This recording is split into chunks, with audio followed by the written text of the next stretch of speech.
And troops of Operation Safe Haven under the command of the 3rd Armored Division in Jos Plateau State have rescued 5 kidnapped victims and arrested 3 kidnappers in Kaduna State. The operation, which was conducted on Sunday, March the 2nd, was part of the recently launched Operation Lafian Ja'ama. A statement from the division says troops made contact with the kidnappers in Boto Forest, Zangon Kataf local government area, and subdued them with superior firepower. Now, the 3rd Armored Division troops also arrested 3 kidnappers, identified simply as Abubakar Shehu, Muhammad Sani, as well as Adamu Mohammed.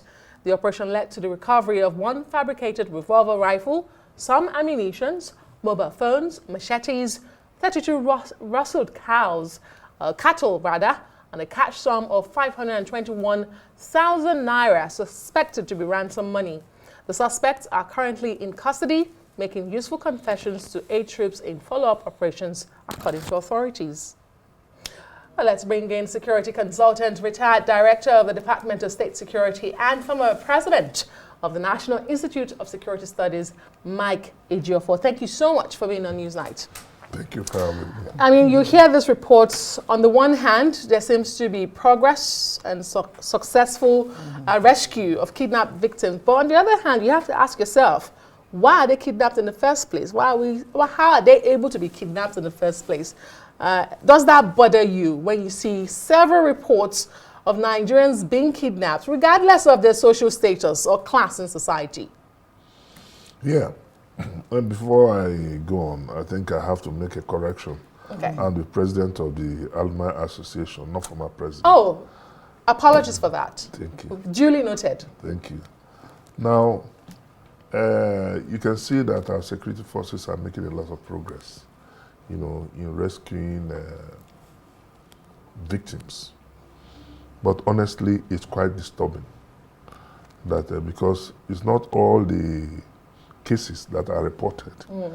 The cases that are reported are prominent ones involving people of high class in the society, like the chief superintendent, and swiftly you can see the time it took for the police to... Former NYSC DG?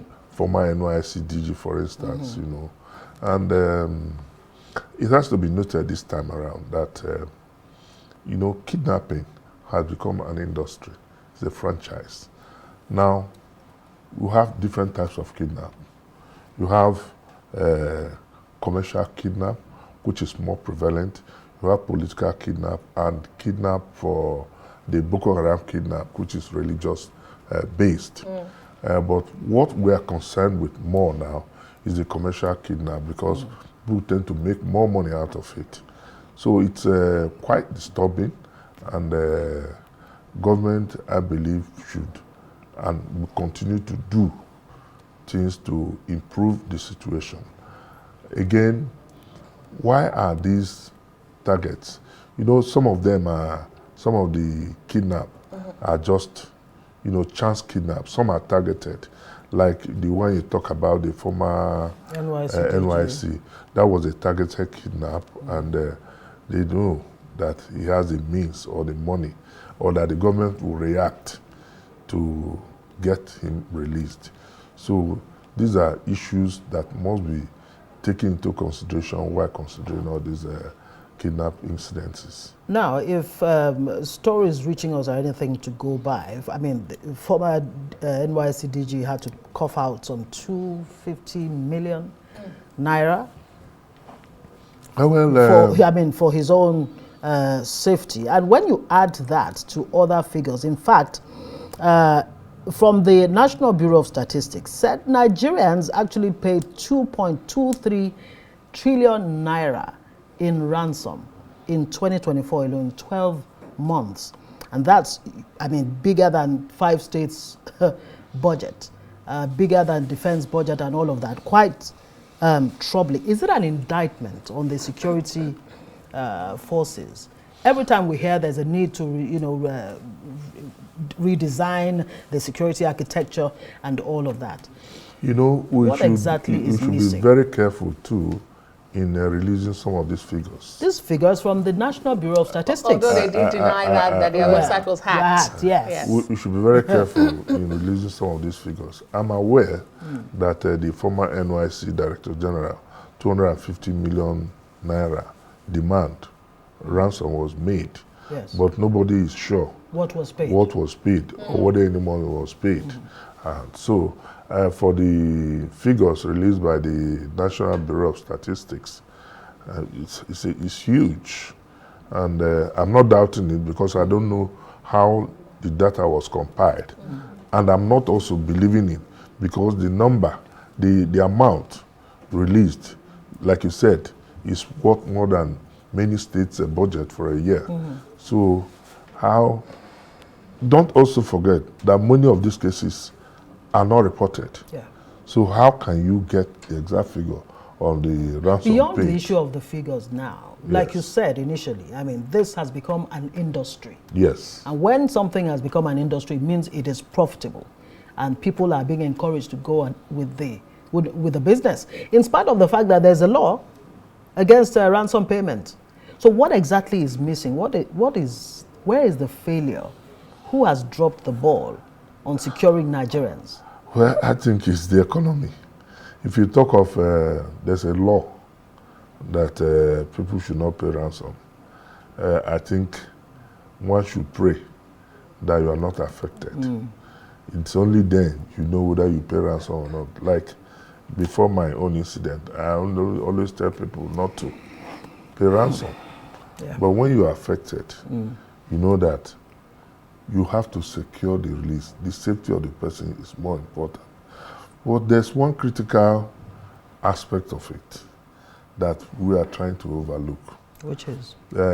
Which is the involvement of our military and security forces in this kidnap. It's very key because... I don't understand. I need to get that clear. The involvement of our security forces in both retired actually and kidnapping serving. or? Yes, in actual kidnapping. Oh. Like in my own case, when I was kidnapped, I've said this in times without number, and that's the need. There's need for the military and our security services to look inward. The 12 people involved in my kidnap, 4 of them were serving soldiers. And when I came out, I told the then Chief of Army Staff, Buratai, of the need to look inwards. Because some of the serving soldiers even hire out guns. Some of them get involved in the kidnap, and it becomes a problem when there is a problem in-house. You are fighting outsiders and you have the enemy within. It becomes a major problem. So we need to look inwards, look house cleansing, if you like, you know, like our, you remember Wadume case, and so after he had been picked up, he was let go again. I mean, you're talking about complicity on the part of security operatives. So one wonders, this is not lack of intelligence gathering. Or do you think that's also a factor? Because we've heard of kidnapped victims, and I don't know really what happened in your case, and I'm sorry, I'm just hearing this for the first time. We hear of kidnapped victims that their phones are being used to make calls for the ransom demands. We hear of bank accounts being shared, and you wonder how is it that the states cannot trace those calls, can't trace those bank accounts? I mean, what's going on? Is it this complicity? No sane kidnapper will share bank account with you. So it's all cash? It's all cash. In spite of the cashless policy? It's all cash. You must raise the cash. So that's where the problem is. So if you get people raise this amount of money, and if you look at other criminalities, the other subsectors like robbery, you hardly hear of robbery now because people don't keep money in their houses. But there's increase in kidnapping because it's a very fast way of making money now. Apart from looking inwards to clean the house, what's the solution? On an individual level, because you've experienced it, how do we take care of ourselves? How do we ensure we don't get kidnapped? What are the things we should do to remain safe? Is it even possible to be safe? It's possible to be safe, but I can tell you that, honestly speaking, nobody is exempt from kidnap. Be you military person, religious leader, traditional rulers, businessmen, politicians, everybody is a potential victim. Yeah. So you have to be security conscious. You're traveling, look out on the road if you're traveling, and see that you don't travel at night. In fact, kidnapping most times now don't even happen at night. Yeah. It's during the day. Broad daylight. The broad daylight. So you watch out on your movements, look at, stop living extravagant life. You see people spraying money.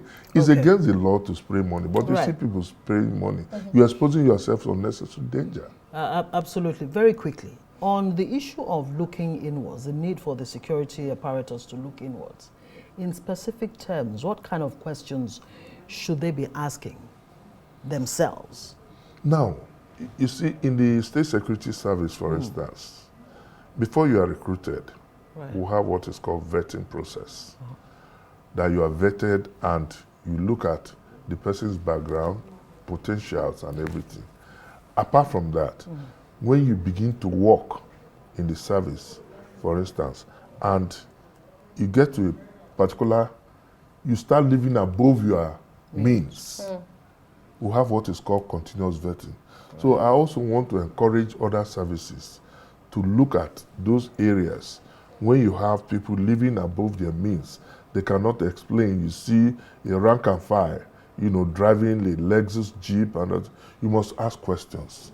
By so doing, you'll be able to weed out the bad eggs, because there's no way you can know from your facial construction that this person is a criminal or not. So we need to do in-house searching and cleanse our services. It almost seems the same applies to every sector, not just the security.